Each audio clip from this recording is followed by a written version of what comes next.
Hey there, let's talk about the new Nursery greenhouse. I've been talking about this in previous videos and hinting at it and teasing it, so let's get into it. I ordered a tunnel from Rimol and it is their Bobcat greenhouse, and I'll get all into the details, and I want to talk about why I went with this, how it fits into my context here, and for not only my farm but the channel and all those kinds of things, and talk about the details and the options that I got with them and how it will relate to the tunnel, the Farmer's Friend tunnel here. But first of all, as starting out this farm, obviously no one has an infinite budget, and what I was going to do for a nursery was going to take my old greenhouse, which you guys have seen probably before in other videos. It's still hanging out here. I was going to take it apart and sort of use about half of it and build a nursery out of that, and it was going to be real DIY. I was going to try to do it as cheaply as possible, and that's what I was going to make it work just with what I had, but it wasn't going to be great. And I've been talking to Rimol for a while. Awesome company. The people over there are incredible. And this video is not sponsored by Rimol, and they're not a sponsor of the channel. But I have been talking to them for a while. And as I started thinking about coming back to farm here, one thing is, you know, talking to them, their tunnels are very different than the Farmer's Friend tunnels. And I'm very happy with these.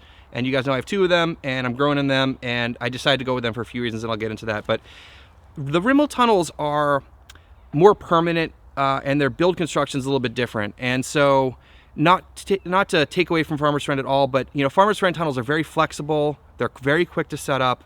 They're definitely cheaper, and it allowed me to just build pretty much on the slope here. Now the Rimol tunnels are like, just the way they're constructed, the land needs to be more level. They're more of a permanent structure, and you know, they were trying to get me to have like a bigger one bigger tunnel essentially here, and I was gonna have to like level the land, and it just didn't make sense for my context here and my time frame. They also take a lot longer to build is another part of it, because it's essentially like a more permanent structure.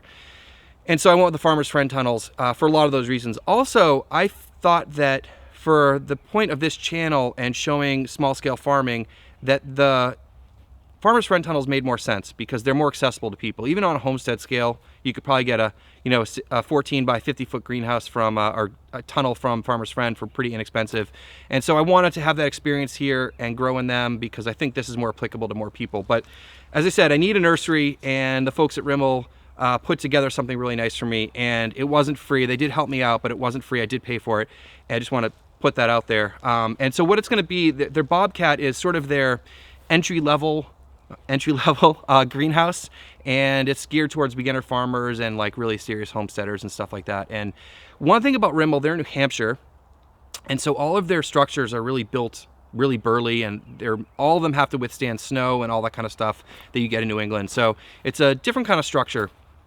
And so this tunnel here is sort of a custom that they had to do for me because I didn't need a big tunnel. This is 16 by 24, and I think I've mentioned that before, but that's going to be the size of this tunnel here, and it's just going to be a nursery, which is going to be huge for 2 or 3 tunnels if we get a third one down the line, and give me plenty of room for other activities, for other starts, maybe some grow bags, you know, other things I can do in the nursery, which is going to be fantastic.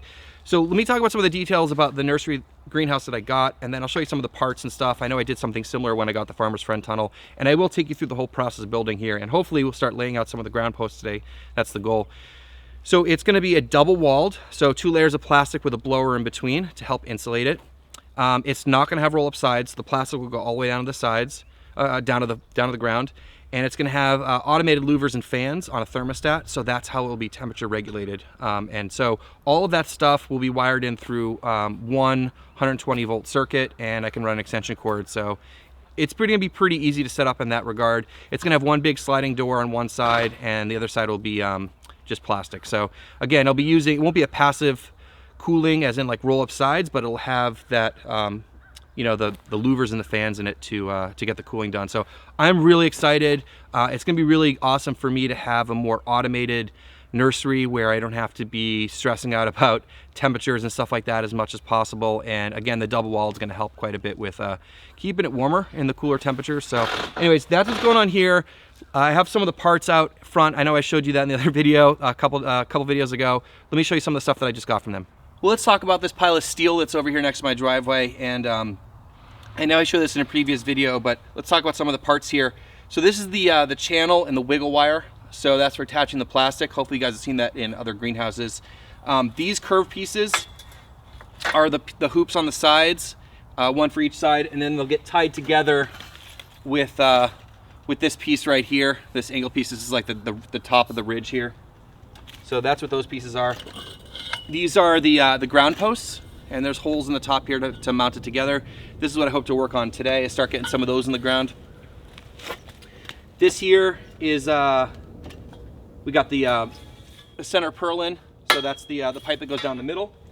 And then we also got wind bracing. So these are the ones that attach the end two hoops together to give it some rigidity.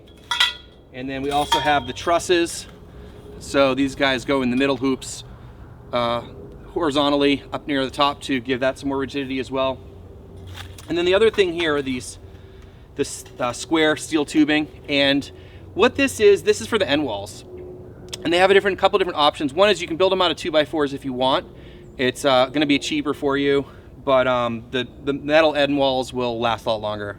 So you have to cut this and put it together. It's a real custom job, which again adds to the time, the build time and stuff like that. But to me, it was worth it. I don't want to have to rebuild this over and over again. So I opted for the steel end wall kit, which is literally just a pile of metal and you got to cut it and a bunch of hardware to put it together. So that's all the pieces that came with it. And it doesn't seem like as many pieces, obviously, after getting 2 Farmer's Friend tunnels dropped off here, 200-foot kits.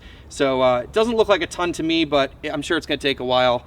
And let me show you some of the hardware and some of the other bits that I got, just so you can see what comes with the kit. So the greenhouse plastic and the door are in my garage still, plus the metal, which you just saw. This is everything else that comes with it. And I think this is really cool to see, because I had never seen this shown before, but I hope that you guys find this interesting to see what comes in the kit. So we'll go through some of this stuff quickly to show you, but we got the louvers, the fans, and a bunch of hardware. So let me show you some of this stuff. All right, so let's get into some of this stuff here. First, let's start with this box. This is a little kit, which I thought was really, really cool. So let me show you what's inside here. So they have a nice letter here with the team that put my kit together. Nice touch.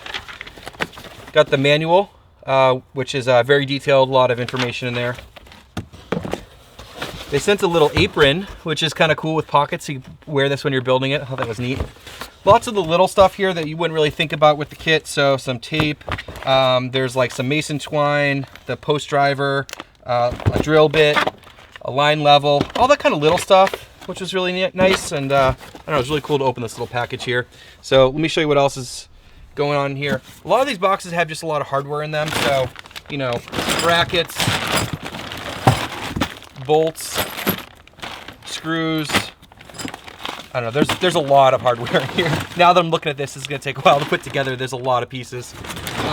This box is also just full of hardware and bolts and screws and stuff. We got the thermostat. So this is gonna control the fans and the louvers, which is gonna be really nice. In this box back here, we have, this is the blower motor and the attachment for that. And then more hardware, so much hardware. So yeah, there's gonna be a lot of putting things together. And behind me in these bigger boxes, we got the fans and the louvers. So let me pull those out and show you what those look like. So here's the fan and the louver system. And I really do like passive cooling, like in the tunnels. But I thought it'd be really cool to try something different and show you guys something different too, and use something with a little more tech, although it's not very high tech, it's a fan, but you guys know what I mean. Let me show you how this works. So there's gonna be 2 fans on one side and 2 louvers on the other side to give the cooling for that tunnel. And so this is the fan, and it's pretty beefy. Got a big fan blades, and on the front you have these louvers. And the way the louvers work is when the fan's running, it'll push air across the louvers and open them up, and then when the fan shuts off, it'll close, so you don't have like an open space and letting cold air in. Probably be running these constantly in the summertime with all the heat that we have going on here. Sorry, it's kind of awkward. And then over here, these are the louvers, and I thought maybe they'd be motorized or some sort, but they're just passive. So when the fans are running, it's pulling air across this, and it'll open these up. So these will be on the opposite side. So I think between, you know, the 2 fans and 2 louvers, I think it should be good. I mean, it's a pretty small tunnel. It's 16 by 24, so it should cool pretty quickly. And also they're gonna have the big sliding door, which I don't have out here, but I think it's 4 feet by 7 feet, so it's gonna be a pretty big opening. And I think between all that, should have no problem keeping it cool.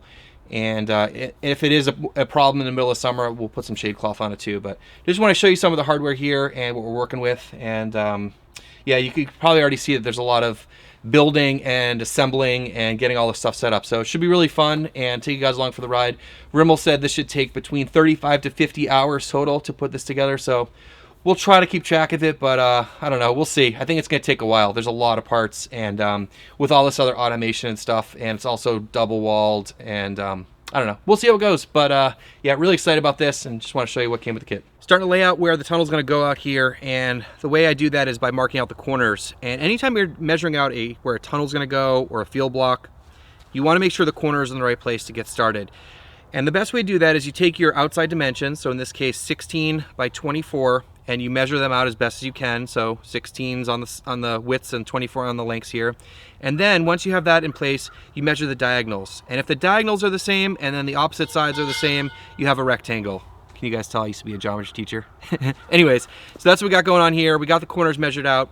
And one thing I need to point out about the Rimol tunnel versus, like, let's say the Farmer's Friend tunnel, is that the horizontal across the width of the tunnel has to be pretty much level for the structure to work properly. And so that's something that's of concern here. Now, for us, the length going down this way doesn't have to be completely level because we're not doing roll-up sides. If we're doing roll-up sides, those would have to be level. But because we're not, we can sort of go along with the level of the ground, and that should be fine. So to make sure that the horizontal is going to be level, we're going to use a string and a string level. So let me show you how that's going to work. All right, so these are the ground posts. They're 4 feet long, and you got to make sure you get them at least 1.5 feet into the ground to get it secure enough. So what we're going to do now is use this string and this string level here to make sure we can get a level line across here and have enough height, or too much height or whatever. So the string level goes on here, and then this rope or this string is attached to the bottom of that corner post. And so by this we can get a level and figure out the height here, and then figure out if it'll work. And we do have just enough to make this work. So what we're gonna have to do is the corners that are up on the high side, we're just gonna bang them in quite a bit more, and that should give us just the right setup so that we can get a level going across this way, and it should work. And as I said, along the length, it doesn't matter so much because we're not doing roll-up sides, and we put the baseboards in, they'll just go right along the ground, and it should be fine. Got the corners all sorted out. It's nice and square, and the height should work out for what we need to do with our ground posts. So next thing I just did is I put down a piece of landscape fabric, and this is going to be along the length of the tunnel. Really common technique for weed suppression, and we'll drive the ground post through the landscape fabric. Now, I don't know if I'm going to keep this long term, but it's one of those things that you got to put in at the beginning. I'm not the biggest fan of landscape fabric in general, but I'm starting to use it in a couple places that it makes sense. And I just want to give a shout out to the company who makes it. It's called Garden Armor. They sent this to me for free a while ago, and they've sent me some other products to try out, and they've been awesome. They're not sponsoring this video either, but I did want to give them a shout out. And one thing I noticed about their company, or the products I like a lot, is that there's markings on it, which is really great for, like, if you're burning holes in the plastic, or for me, it was really easy to count out the, you know, where to put the holes for the rebar here, and also for the ground posts. It'll be awesome. So having this is really nice. I'll put links down below if you want to check out their products and you know, support them. So big shout out to Garden Armor. They've been pretty good so far. So as I said, we got things laid out. We got the landscape fabric on both sides. And before we get to pounding the ground posts in the ground, I do need to talk about today's show sponsor, which is Growing for Market magazine. I know I've been talking about them a lot lately, but they're an awesome organization, actually celebrating their 30th year in existence. Tons of great content out there written for gardeners and farmers out there, and I really recommend you go check them out.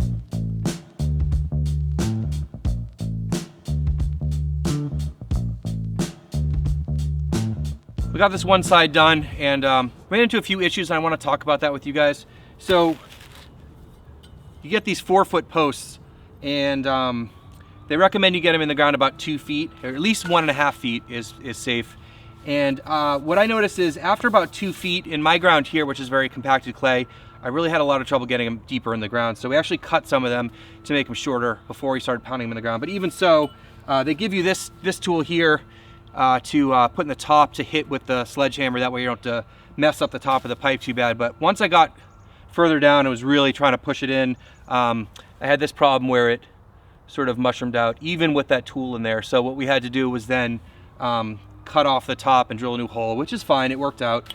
And so the way that this is happening here is once I got my corners in, you run a string line, which is through the holes where the bolts go through to attach to the hoops. And then as you pound the other ground posts in, you just line up that hole with the string, and you just go down the line and get those all in. So we got this one side done. It was tricky in a few spots, and now I gotta work on the other side.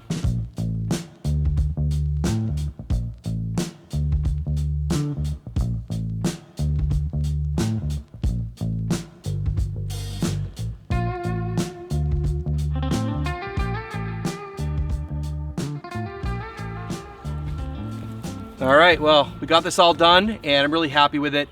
The second side went so much smoother than the first side, and I think anytime you do something for the second time, it always goes better than the first time. But it's crazy, these are so much higher up than on the other side, and it's because of the slope here. And I think it's really easy to underestimate the amount of slope you have on your land.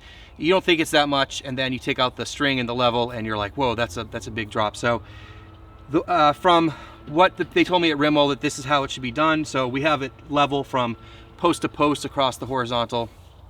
So we should be good. But yeah, really happy with this, and hopefully you guys enjoyed following along here. And the next step will be to put the hoops together and then the end walls and then install all that other hardware and stuff. And I think this is gonna be really cool, not only for my farm, but to take you guys along too, because you know, I document a lot of the work I did with the Farmer's Friend Tunnel, and will continue with all the stuff I do there. But it's gonna be a very different experience, and I'm happy to share with you guys, especially if you're thinking about something like this, or you wanna compare it to a Farmer's Friend or a DIY kit or another kind of greenhouse. So it should be really, really cool, and I'm really excited about it. So big thanks again to everyone mentioned this video. So Rimol and Garden Armor, and of course Growing for Market Magazine. Thanks for everything. Thank you guys for watching. Please hit subscribe, and we'll see you in the next one.